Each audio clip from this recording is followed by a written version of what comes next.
What up, everybody? My name is Darius Samuels. My second year in SAM. I'm a fifth year on the football team, studying criminal justice and public policy as well as political science. And I'm here today to talk to you guys about 10 skills that are transferable from sport to the workplace.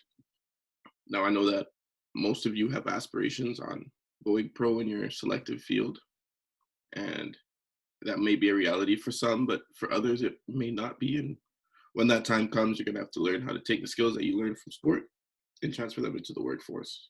So today, I'm going to run you through a list of things you may already have, things you might want to work on in regards to your sport that'll help you with your transition from the sports world to the work world. The first skill that I want to talk about is teamwork. Teamwork makes the dream work, all that good stuff. There's no I in team, blah, blah, blah, blah. That. Now, in regards to sports, teamwork is something you learn at a young age, or whatever age it is you decided to get into sport, but arguably one of the most important aspects of sport itself. The ability to work well with others and be able to be successful in an environment where it doesn't just require you, but you in relations to other people is a great skill that you can carry with you into the workforce, seeing as how, depending on the job you work, a lot of your work is going to be based off how well your company does as a whole. Your personal success is also important, but that will be discussed later with a different skill. But in the grand scheme of things, a company is only as successful as the people who run it. And with that comes teamwork. A lot of employers like hiring athletes because they understand that a part of being an athlete, depending on the sport you're in, is the aspect of teamwork and knowing how to work well with others. The second skill we're going to talk about is leadership. Now, from captain of your team to captain of an industry, developing leadership skills in sport is crucial to any future employer.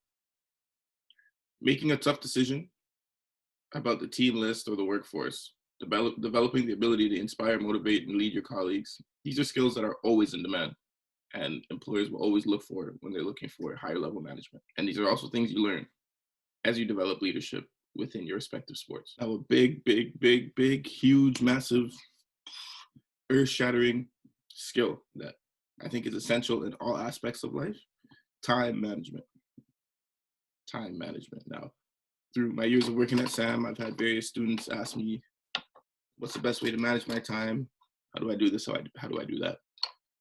Honestly, there's not one fit model for everybody to be successful. I feel like it's very tailored to your lifestyle and what you can actually keep up with. And a big aspect of time management is self-discipline, which we're going to talk about later. But for now, time management, massive skill. Any university athlete who still wanted to achieve their desired academic goal will know the importance of time management.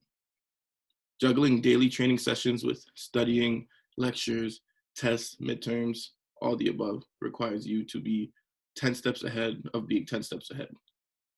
And what I mean by this is the ability to manage your time that you're granted within a week, a day, a year, a month, to finish things ahead of time and get things done and apply enough time for everything so that it's done to the best of your abilities is a skill that not only in the workplace will help you, but in life will allow you to be successful. The next skill that we're going to talk about is handling pressure. And we all know that in sport, there can be a lot of pressure on us or on our team to achieve success or just to perform. And the truth about it is that while not all careers are high stress, companies always value an individual capable of coping when times get tough, whether that be staying calm in an interview or meeting a short deadline. The ability to stay calm, cool, and collected and channel that anxiety or that stress into productivity is something that is very admired in the workforce. Now, self-discipline is definitely an underlying aspect in everything that I talked about thus far. And to be self-disciplined would mean more or less to be able to do what needs to be done to manifest what you as an individual desire or your overall goal. So a big aspect of self-discipline is being able to put the distractions away and put the recreational stuff away and do what is necessary or essential to achieve your determined goal, whether this is give up junk food, give up video games, give up partying, give up drinking in order to become a better athlete, become a better student. And with that, sports does call for you, if you want to be successful, to be self-disciplined and to know when to put fun to the side and really focus on what's going to work for you in the long term. And that being said, that transitions over to the workforce, because the ability to get work done and do what you need to do to be a better employer or employee, a better manager, a better boss, is also what will get you hired.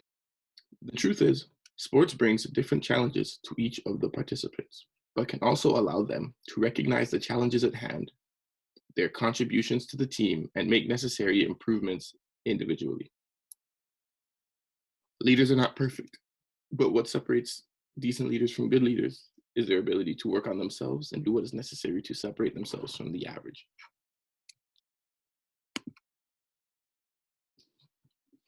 Yeah, so all in all, those are a list of things that if you already have, you can work towards. And if you don't think you have these things, you can work towards getting within your sport that will set you up nicely for when you're ready to enter into the work environment.